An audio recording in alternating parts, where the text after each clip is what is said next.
Assalamu alaikum bandiraɓe fulɓe jawŋali mon kala pulo ɗo woni so puloyima jawŋalima wala bandiraɓe oɗo wattu kam oɗo sikki ala cifatteɗo réseaux sociaux alaji ɗi direji ɗi mais toujours ko mbiyammi on ko tan kala ko haalti ɗo min déjà mi haalino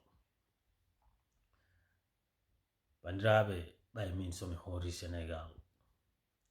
onon jiya vidéo ji am ɗi ase dosaño nde mi yahano Sénégal mi arti toujours mboɗo yiya en to leydi men ndi fayto moƴƴani ɗum wonno haalam toujours ɓay seke si a tarima Sénégal man won yimɓe ƴiita ɓe gañi tan leñol ngol ha a wawa andude holko addi ha ɓe poti en noon anje bandiraɓe ko e laamu Macky Sall ɓe gaddi mo neɗɗo ko bandu mais so tawi woni minen men kaali ɓay déjà onon gandi so pulo arɗo min woni mbo jangani famani finani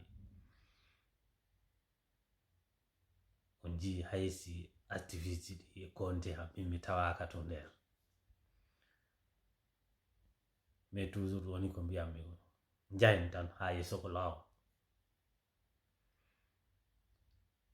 dongal ngal wortama ngal ko law tekkanta ɓay enen fulɓe mbiɗen ko haala tan waggol direji affaire pulagu mais wattu kala ɓiɗɗo pullo waɗi ɗo créé taw ko affaire pulagu a hita hay goto fayde joni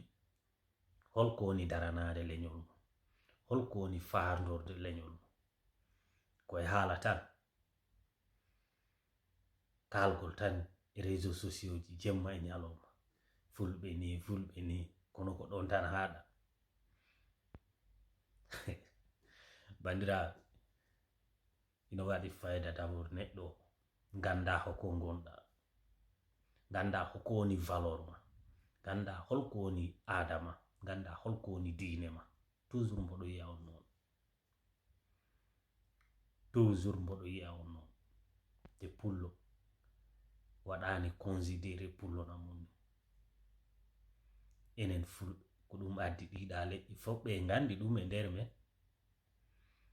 ɓe gandi ɗum e nder men caɗele ɗe fof ko e nder men woni ɓay so on ƴeewi Afrique mboɗo sikki leyɗi ɓurɗe yaltude e nder leyɗi Afrique ko sénégalais e malien woni sénégalais darorta yiyama e waɗa torturar immigré wonɓe ɗon te kadi ɓe darani ɗiɗa leƴƴi fof leñol gotol tan ɓe gabbi woni leñol fulɓe bandiraɓe yo en kaltindiran gonga kala ko ɓurti ma huppo toujours mboɗo yiya leydi men ndi to fayto moƴƴani